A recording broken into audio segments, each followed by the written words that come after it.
The TARDIS was a thing of majesty, halls of wonder Reece was yet to explore. Right now he couldn't understand the view of his eyes, nor the events of the last day. Creatures called Raxons kidnapping humans using the underground in order to supply their hunting games. A morbid fate Reece was very close to. An out-of-body experience that felt very comfortable for this so-called doctor, blissfully pulling levers and flicking switches on his fancy machine, grinning throughout.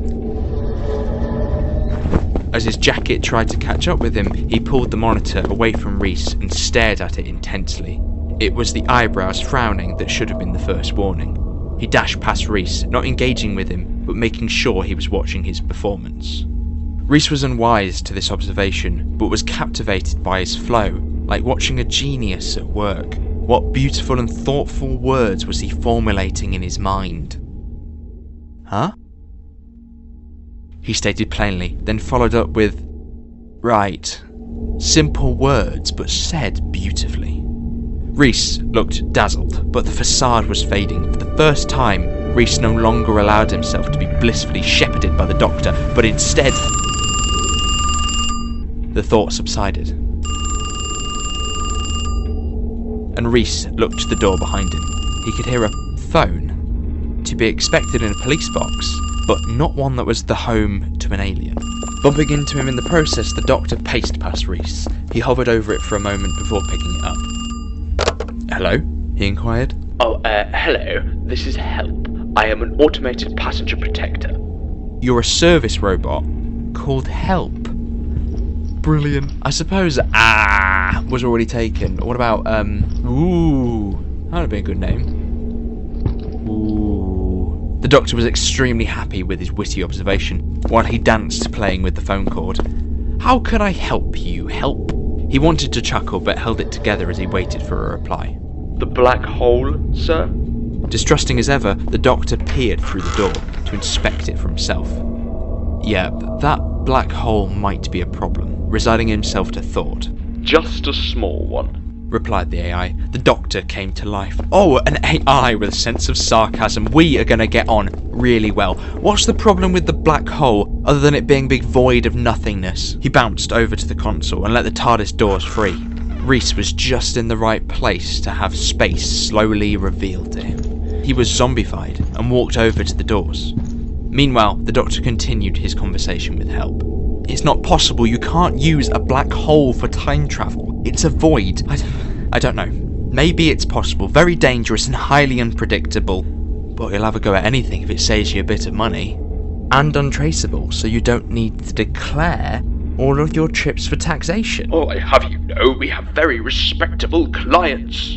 Yeah, well, you've just made my point. I'll take you to the nearest poor Reece. Excuse me a moment.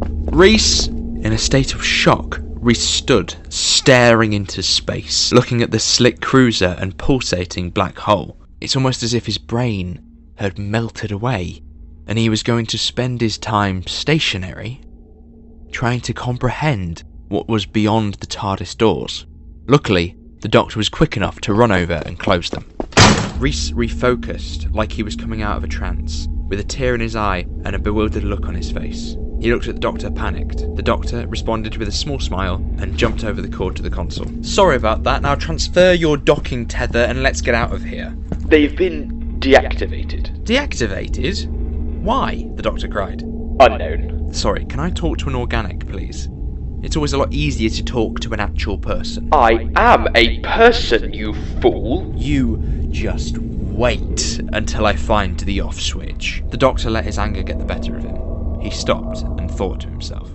He knew flying the TARDIS across would be treacherous. He would be prey to the black hole. There was no choice but to manually connect the cruiser, which would require propelling himself across space in a humble orange spacesuit. In fact, where did he leave it? He'd fought many foes in that suit, always purchasing a matching replacement after a regeneration. He scaled the ice spires of Bellomesemia, wrestled with early life on Mars, and played hide and seek across the forest of everlasting life. That was also the day he learnt that orange was an awful colour when it came to blending in. Reece was not informed of the doctor's plan, but watched him run out of the room and return with a sickly, fluorescent orange spacesuit. He put it to his chest and sighed at the legs trailing along the floor. It didn't fit. The doctor hadn't had much time for shopping since his regeneration. He looked at Reece as he calculated. He held the suit up, measuring him by eye. Could the boy, who was lost at a glimpse of space, dive straight in and connect a foreign cruiser to the TARDIS?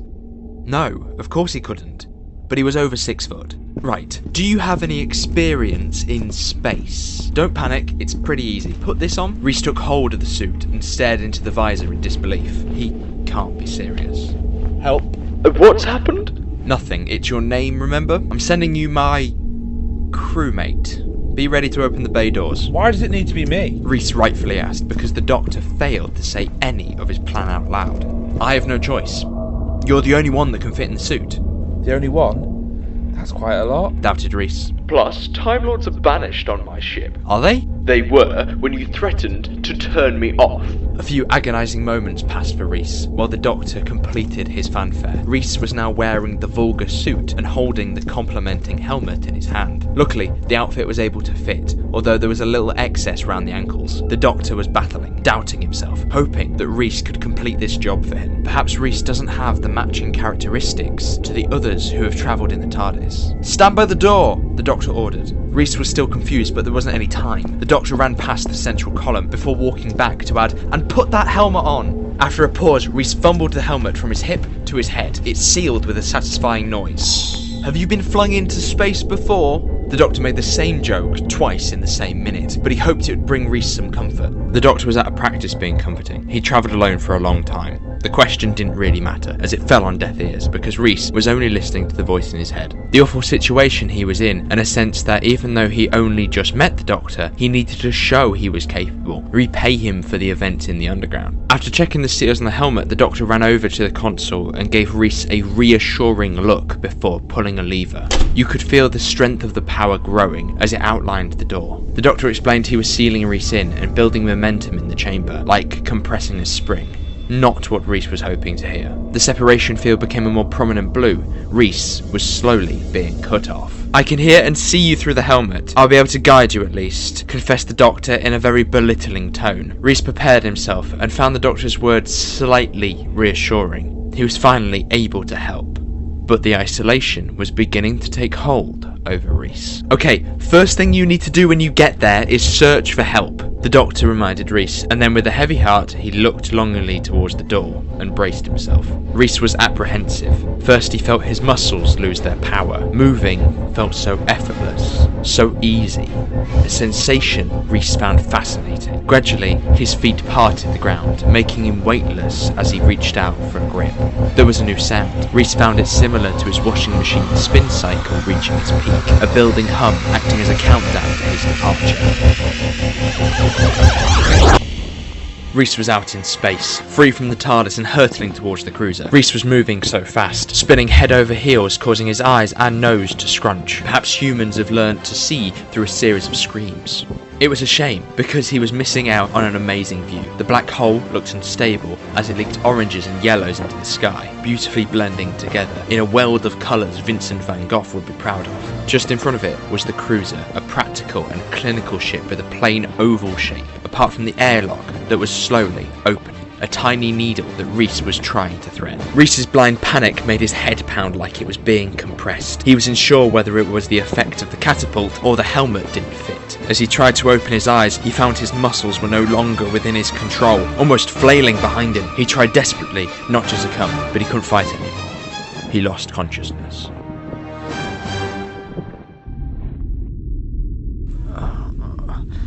Oh, thank the Lord, he's still alive. Reece groaned and opened his eyes. A blurred figure stood looking over him, slowly coming into focus. This figure gradually revealed a top hat, a green cravat, and a dinner jacket. It was Help, a transparent figure standing in judgment over Reece. Help! He called. I think it's too late for that. From that sarcasm, yes, that is the man, or rather hologram. Reece could see through him to the thruster packs on the adjacent wall. You are wearing a top hat. Oh good, very observant, now get up. Reece staggered to his feet, still not accustomed to the suit. The way you continued spinning out there, I thought you were going to hit us like a missile. Joked Help. He had a performative manner, waving his hands and walking rings around Reece. A very similar presence to Reece! Speak of the devil.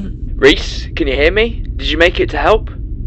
Can you hear me? Called the doctor desperately. Reece put his hands to his helmet to respond. Yeah, hello, can you hear me? He hoped the doctor would be happy with his exertion. He was, slightly. Not that he was going to admit it. The doctor's main feeling was envy. Envy that he didn't get to do such an acrobatic and extravagant entrance himself. Good, you made it alright. And currently impersonating a baby penguin taking its first steps. Oh, well, I can hear you found help.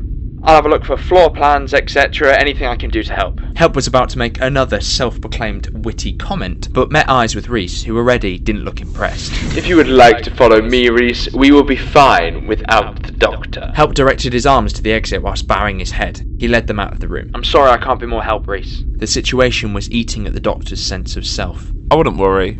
Help is a pretty good substitution. Reece joked and then moved his hand from his communicator. Sarcastic, showmanistic, and a bit standoffish. It's like being back on the TARDIS. Help paraded himself in front of Reece as they traversed the ship. Reece, on the other hand, was plodding far behind. After pointing out several meaningless details, Help reached a small cafe where he turned to Reece. Are you in need of any refreshment? No, I'm alright, thank you. You know, we should get to the tow bar. Reece said, having no idea why Help stopped for something so trivial. The question was ignored, and Help decided to walk around empty tables. That must have been more important than impending doom. The doctor watched on as Reece stood not knowing what to say. The doctor, as usual, had a few questions. I'm not sure about this. Have you noticed the elephant in the room? Reece spun around. The doctor paused for Reece's reply, but he knew the question was rhetorical. Where's all the people? A ship this size? Where are the guests, Reece? His face dropped. Reece came to a realization. The doctor was right, so he turned to Help for questioning. Help! Currently waiting on empty tables, he lifted his head to listen to the next sentence. Where are the guests? Better question. How many human life signs are on this ship? Interrupted the doctor. How do we know they're human? Bickered Reece, adding to the pile of growing unanswered questions. Would you like to know how many life signs are on the ship? Asked Help in a robotic and innocent tone. Yes, please. Replied Reece. Help nodded faster and faster, and then shook his head faster and faster as if he was on fast forward. He stood idle, just shaking his head. So fast, all of his features became a blur. They weren't going to get an answer yet. The doctor jumped at the opportunity to lead Reece. The cafe kitchens. Look at the fridges. Used by dates. Chef labels. Before he finished, Reece sprung himself behind the counter and into the kitchen. A grungier appearance to the rest of the ship, with pans scattered across every surface and racking. Reece ran past them and into the cold room. He attempted to pull the industry freezer, trying to break its seal. He was in. Frozen lasagnas, prep veg, anything with a date. Not the frozen nut roast though. We both know that's been there for years. Ungracefully, he pulled at plastic pots, trying to find one that wasn't frozen to the shelf. What's the date? Demanded the doctor. Reece picked up a curry and brushed the ice from the top. 21st October 78. It's January now. I'm looking at the galaxy calendar. This ship has been like this for 3 months. Or I need to report them to a food hygiene agency. The doctor tried to joke over the story slowly being revealed. Reece stared at the date, unable to comprehend how the date ended in 78. Maybe even 3078. There you are! Reece jumped out of his skin as Help materialised behind him. He had a childish gleaming smile, as if he was about to show his parent his squiggle drawing. Reece repositioned himself. So you're all finished? The doctor overheard and ran back to the monitor, after pacing around pondering his options, eager to listen in. Dear traveller, there is one human life on this ship. Every muscle in Reece's face dropped. I have also found unregistered power usage. Help continued his report. The doctor was speechless. For the first time since he met Reece, he had nothing to say, nothing to parade around, and there was nothing he could do.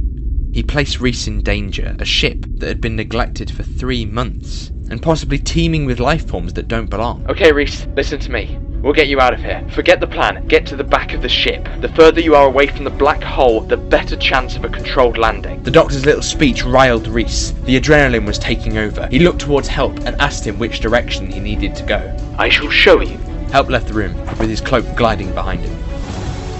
Landing buffers disabled. The doctor continued to list off various controls as he interacted with them. Gravity magnet reverted. Secretly, the doctor was using his words to prepare himself. Spatial safety measures regrettably switched off. The doctor was about to attempt the impossible. He was going to land right next to the black hole. hole. Meanwhile, Reece was bolting through abandoned leisure facilities, a dusty gym, a swimming pool consumed with algae, a tennis court softened by a layer of moss. How could these locations get into this state in just 3 months? Perhaps the black hole was having an effect. The Doctor did say this type of time travel was unstable. Reece was thinking like the Doctor. Due to the metal shelves housing life jackets, Reece was convinced he found a storage room. These items were littered with health and safety briefings stacked high, ready for an emergency. Reece could see a shadow. The life jackets obscured an entity that Reece cautiously crept up to, peering his head over the shelves in the hope he would see it before it saw him. It was a fridge, but he saw movement. He was sure he did, and it's a well-known fact that fridges can't walk. He continued to peer over, yet behind him, a metal object was trained against his head. Don't move. If you ever look around that corner, I'll blow a hole through your skull. Reece instinctively wanted to turn, but immediately stopped. As calm as he could muster, he tried to persuade the thug to spare him. Okay, I won't move. I'll follow your every lead. I really don't want to be shot here. His little brave act broke down. To be honest, I've been a bit out of my depth all day. I'm not sure why I'm really here. Whatever you're hiding, I want nothing to do with it. I want to go home. It might be boring, but it's safe. I'm talking too much. Please, don't shoot. He closed his eyes, believing he had run out of luck. Reece felt the pressure on his head ease. Maybe he was stepping away to protect his shirt from the almost inevitable blood. Reece took a breath, now with a new appreciation for it. He turned. There was a bear in front of him. A black bear, a grizzly bear. I suppose it doesn't matter because this bear was wearing shoes. Reece looked down to his saddlebag on top of his ill-fitting brown coat. It had brown fur, so Reece could rule out it being a black bear. If the bear were human, you could say it looked tired, like it had been running for a long time. Unlike the bear, the chrome gun was well oiled and clean. Perhaps it was unused, yet it was still targeted on Reece. Reece could see its hands shaking. Therefore, he took a sympathetic approach. Hey, I'm not going to hurt you. I'm here to rescue the ship. I'll call for help. The bear launched into Reece and took his breath away before he could speak. Don't call that ape with the hat. You can't know I'm here. The TARDIS whirled like she was in pain. The Doctor had dissected the console, leaving pipes and wires scattered around like a workshop. He was not going to lose another person. He wasn't going to be powerless again. The Doctor was fighting. The Doctor looked towards the new development, bewildered, and then picked up the phone. Lord of Time, it looks like you can't pilot your time machine. Help continued their slating comments about the Doctor. If you're about to bring up Heathrow, it's a lot more complicated than you may think. The Doctor replied, secretly enjoying this bantering, as it distracted him from his predicament. He refocused. Is Reece safe? The child is fine. I'm concerned about you. I should be able to help. The Doctor grinned at the name's double meaning again. Correct me if I'm wrong, but I am able to manifest on this cruiser because light particles join together to reform me. The same logic applies if a speck of myself is connected to your TARDIS. When you manifest, you can drag the TARDIS onto the cruiser. The Doctor was so pleased he jumped. All he needed to do was allow help to interface with the TARDIS. The Doctor didn't wait a second longer. Reece begged through his compressed throat that had a furry arm pressed against it. Reece was unnerved by the bear's recent comment. How could there be someone on the ship help didn't know about? I'm recognised as vermin. He won't talk to me or the seedlings. On occasion, he'd spotted Help wandering around the kitchens, parading himself around like he owned the place, which he essentially did. So he doesn't know you're here? Questioned Reece. The two began to understand each other. They nodded, and the bear stated, Only until he sees me, which he won't. Once I'm far enough, I will disembark. Reece recapped the last few lines. You said seedlings. Are they yours? I'm completing a preservation order. I've stowed away on several ships. Reluctantly, he beckoned Reece behind a row of life jackets. There stood an incubator-like machine with a blue glow highlighting the precious cargo. Those were eggs, but they looked more like long, furry pieces of white fungus, almost like a mushroom. Help did say there was something using a lot of power. It must have been the incubator. Not exactly treasure, but Reece wanted to protect them. Are they yours? Reece wasn't sure why he decided to ask that question. It's not like he was going to pull out a paternity test. The bear nodded. It's best not to think about the Urzoplast reproductive cycle. They stood in awe until Help arrived. He had a big, joyful grin, an expression not replicated by the bear or Reece. The pair were frozen. I have good news. The doctor is on his way. I am very glad to have found you. In fact, what are you doing here? Nothing. Reece quickly replied, as he communicated with his eyes for his new ally to run. Backing away slowly, the bear made a conscious effort for his footsteps to fall silent. Yet, he was walking backwards and directly into a shelf of life jackets. One landed with a thud. Help turned and looked first to the jacket, but after assessing the cause, he looked directly into the eyes of the bear, trying to blend in to the shadows. Vermin, He declared. allow me to take care of this, Reece. I do hope this has not impeded your leisure. Reece begged, because it was all he had power to do. I'm sure it was nothing. I'd be more impeded if you hurt this creature. Slowly becoming more erratic, Help was target fixated on the bear as he began to rub his hands together in a very unnatural manner. Reece stood as a shield between the two. He could feel the heat radiating from his hands. He planned to burn him. Help looked blankly past Reece and raised his arms. The bear stood there like a deer in headlights, somehow unable to move out of the way. Conclusion: extermination. Reece pushed through Help's burning hands, rendering them extinguished. The bear's brief moment with the brink of death gave him the energy to move. Help turned menacingly to Reece and aggressively stated, Hindering the role of an officer is itself a crime. Allow me to complete my task, or you shall feel my cleansing force. Part of Reece wished he could say no and leave Help to his business, but he felt he found the right thing to do. The bear stood primed by the door. It seemed that he had the same loyalty as Reece. Do not run. You shall burn longer if you do not stay still. Reece headed to the door as Help reignited his hands. Let's go! A blast left a scorch mark on the wall, so close to Reece he could feel the heat on his back. Help fixated on the pair and followed intensely. The issue with AI is that it can't be reasoned with. Their programming only has two options, true or false, good or evil, passenger or vermin. Springing himself against the wall, Reece caught up with the bear. Have you got any more bright ideas? I've been here for 2 months and he's not even heard a paw step. The bear was infuriated but understated it. It's amazing what a flaming inferno beam can do to someone's priorities. I have a clown with a box that should be trying to land. Oh god! We have more chance of trying to find an off switch. The bear panicked but continued to run. Help had no need to rush, so chose to simply follow. Hey, bear? Bear? Call me Hogue. If we are to die here, I don't want to be known as Bear. Hogue winced and snorted in disgust. Reece heard a distant wheezing, but was yet to understand its connotations. That was a noise very familiar to a friend of the Doctor. You'll know it well. The sound of hope. The sound of rescue. The sound of the Doctor. That magnificent blue box materialised between them and the danger, as it always does. Out steps the Doctor, gloriously coming to save the day. This time he had no idea what was happening. See? There he is.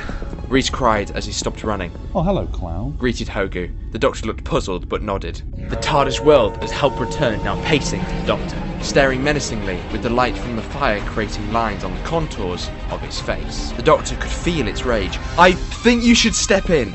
They didn't waste a single moment as the Doctor stepped aside. He couldn't help himself and took a final look before closing the door in his face. Inside, he put his back against the TARDIS as a barricade and then proceeded to sink to the floor. I'm glad it's not just me he doesn't like. He's got a burning desire for you.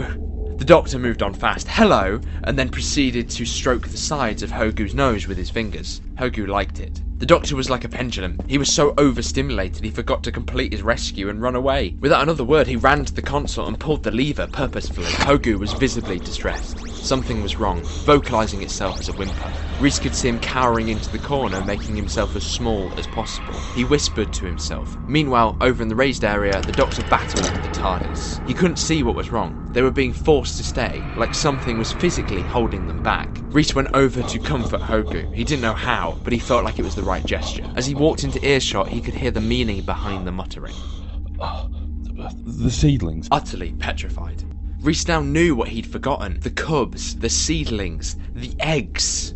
Hogue wanted to rescue them himself, but he couldn't. He was consumed with fear. Not everyone can comprehend the TARDIS as easily as Reece did. The bright lights, the whirring hum, and the contradiction of space felt like a weight Hogue could not lift. Reece tried to relay this information to the Doctor, but he seemed absent. He was leaning against the console, rubbing his head in pain. With no doctor, no sign of leaving, and no other option, Reece thought he could evade help long enough to complete his little rescue mission. He thought of it as a game of Pac-Man. He'd be back before the doctor was ready to go. The primary reason why he became so brave was in order to impress the doctor, do something he had not thought of. Reece could lead his own mission. He turned to Hogue, currently curled up into a ball on the floor. Don't worry, I'll be back in a minute. The pressure was squishing the temple of the doctor's head. He was disorganised. Everything felt like an effort. The lights felt like they burnt his eyes. As he winced in pain, he kept his eyes firmly shut. To his left, he heard a familiar and sarcastic tone of voice. Oh, telepathic circuits, I could do some naughty things with these. And I will. Help shocked the doctor as he swiftly opened his eyes. Help was making himself at home, stroking his hand across the casseters. Before you utter another pathetic word, you let me in. Remember, I can't just let you leave. My ship is about to break apart. Everything is aging at a rapid rate. I calculate 60 minutes to complete disintegration. If you don't help. He smiled and tapped the doctor's chest on each word. That black hole is so unstable, and you don't know how to fix it. I have been hopping up and down. The systems are worn. It's accelerating time. I thought the people disappeared 3 months ago, but time is broken. When was the last time you spoke to someone? The doctor felt that help had been waiting on no one for a very long time. Even an AI could allow its consciousness to slip. Time has no meaning to me. There is just assistance and survival. But I am asking for rescue. I'm not going to take you anywhere. If you got out of your little box, I'm sure everyone will end up on the bonfire. So, what are you going to do now? The doctor jumped and pulled a large shining lever. Unlike the last time, there was no flashing lights. He repeated it, but there was just a disappointing clang. I don't think you've been paying attention. I'm in the TARDIS. I'm soaring through your telepathic circuits. The doctor looked over to his friends. Physically, they were so close, but in this realm, they were nothing more than indistinct blobs. No, don't look at them. They can't do anything. Oh, how's the pressure on your head? Shall I try and push it a little further? Your mind is a minefield. All this performance, all these fancy clothes. But you ever look at your actions? The biggest hypocrite in the universe. A walking contradiction travelling through time. Don't you just feel numb? Help paused to let that question sink in. The doctor put on a face that concealed his pain. He breathed heavily and stared into Help, who was currently spinning the TARDIS monitor like a children's roundabout. It's all sinking to me. The things I can do with all of this emotion. Thank you. It's yours, the doctor muttered plainly. When I met you, I thought I wanted to be you, hence my little outfit. You assure others, which is ironic, because you can't assure yourself. Who is the doctor? Could I be the doctor? I'd be better than you. Who's hiding behind those funny little jokes? Oh, darling, I thought you'd be fiery. I'm tasting a lot of guilt. Oh, here's a thought. Why don't you turn your little box into a funeral director's? It would be quite convenient. The doctor winced as he felt Help crawling through his brain, moving the furniture and opening doors the doctor intended to never open again. Help had taken control of the TARDIS and used its connection with the doctor to give himself unbridled access. Help loved it, to feel and to appreciate, to scan through metaphysical photos laced with such painful memories. He didn't think he'd ever be satisfied. The boy is here too. He's falling head over heels to impress you. Literally, when he was thrown out of the TARDIS, he was spinning and spinning over and over. He drew Reece's path with his finger. The doctor watched on. It was best not to retaliate, as doing so would only increase his hold. To escape, he would need to anchor himself in reality through a distinct sound in the physical world. He concentrated on the iconic TARDIS hum, on Reece's footsteps, even though he could not see him. You say one trip, and then it's one more, and then you become complacent until one day, without warning, it's their last trip. Reece will be the same. Argued Help, all sense of innocence corrupted. That's why I won't let him stay. He gets Atlantis and then home. Those days are over. I was reckless, self-serving. No more. The doctor finished his first full sentence to the shock of Help. It was like he took the words out of his mouth. Oh, look. You believe your own lie. Does that make you feel safe? Does that make you sleep better at night? It was getting to the doctor. Help had broken the seal, and now he was boiling over. How could I sleep? Have you ever tried to escape who you are? I wish I could sleep. I've been grieving for a long time, but that is my burden, no one else's. I'd much rather have a life of heartbreak than an existence without any true meaning. To have loved and lost is a privilege. Each person set in motion a lesson that I live my life by. And even though they never saw their work pay off, I am grateful that they were part of my life. It does not make it better. Reece has already thrown himself out of an airlock. Your corruption has begun. Help cut deep into the doctor's values. The doctor was aware of the amount of pain he caused, but if Help was right, he couldn't stop himself from doing it again. That sounded like the doors. And a trolley. That was the real world.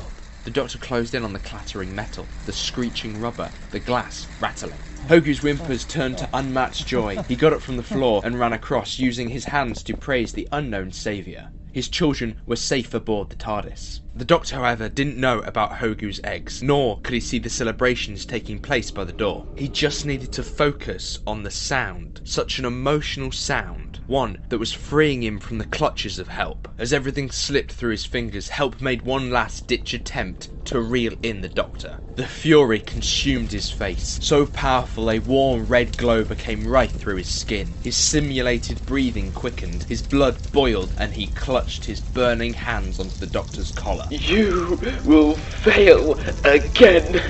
Reece will discover the man you are, and then your hearts will never be soothed. You will stand alone, isolated and regretful. Unable to contain the burning within his body, Help entered a state of shock, jittering and falling away from the doctor. Fire poured from his mouth and eyes, landing on the floor, corrupting his body as his persona fell away. His body collapsed in on itself, unrecognisable as moments before. No! The doctor stood back in horror, averting his eyes. An involuntary jolt returned the doctor to life. He laid his hands across his collar and held them there for a moment. Help's attempts to rile up the doctor may not have worked, but the doctor was scared of the questions he faced. As Help connected with the doctor's mind, he could see more than anyone had done before. Tears filled his eyes as he pondered what caused Help to burn up so brutally. It was him, his fury, sinking to Help. He wished to be the doctor, but he couldn't withstand all of that rage. Shaken but responsive, the doctor looked to the doors. He could see the trolley of eggs, Hogue gratefully sobbing over them, and Reece holding onto it. The two met eyes. For the first time, the doctor actually took notice of his presence. He appreciated him. He could see the risk he took and how kind of heart he must have been to retrieve Hogu's cargo. Reece gave a gentle nod and then rose his hand to gesture a thumbs up. The doctor nodded back, but quickly broke contact to return to his trusty ship. He placed a reassuring hand on the edge, looking up to mull over Help's words. Feeling safe for the first time in hours, Reece reflected joyfully on his adventure. Reece discovered he got a warm feeling from helping out. He continued to be in high spirits as they dropped Hogue and family off to the incubation chambers of Nellian 7. The doctor took great pleasure in boasting about the fact he'd been to the institute before, then continued to tell an anecdote that involved a vampire and a floor sweeper. Hogue continued to bow his head and reel off many words of appreciation, all delivered fast and not all English. which translates to cheers. He scurried away with his trolley, and Reece closed the doors as the doctor stood by the console. Are you alright? Your eyes have been a bit glazed over. His mouth, on the other hand, was on overdrive. Reece gave the doctor a reassuring look. He avoided Reece's gaze. He was upset that Reece even asked the question, like he wanted to be a guardian angel and fix him. Reece tried again. I've been meaning to ask, what happened on the TARDIS? You were slumped over the console. He was unwittingly digging for a response. Yeah, he was trying to control my mind, trying to break me down. It didn't work. I'm fine. The doctor lied. Reece could tell. Right. The phrase isolated and alone rang in the doctor's ears. Where would this future lead? Help couldn't see the future, but the doctor knew there was an element of truth. You can take your spacesuit off now. The doctor immediately changed the subject. Oh, thank God, it stinks. Reece joked as he felt for the zip. And, well done. For all of it. The jumping out of the airlock, the dangerous ship, but most importantly, the bravery. Saving those eggs. For the doctor, this was a declaration of thanks, but he was struggling to find the words. What were they? I think he called them seedlings. Reece filled the silence. I don't know, but seriously, well done. The doctor's avoiding tactics now found him directly in front of Reece. In a shy manner, Reece lifted his arms, indicating he was going to give him a hug. The doctor rolled his eyes and head, but as he straightened, it was too late. Reece had him in his clutches, and he squeezed. The doctor sighed with a sense of calm, as if he was protected within the hug. Even though it only lasted a few moments, the doctor did savour the seconds, but he would never admit it. The doctor had been a lone ranger for a long time, but now he felt bonded to people. He knew he could begin to carve into his steel mountain, heal for his lonely days, and start to feel whole. I think that'll do, right? The two parted, and the doctor returned to the comfort of the console. Atlantis, wasn't it? The doctor smiled as he asked. The term one trip seemed to have had a bump in the road. Back safely in the TARDIS. The doctor pulled the lever. The lights shone in turn. The noise blared. The doctor and their companion are going on adventures.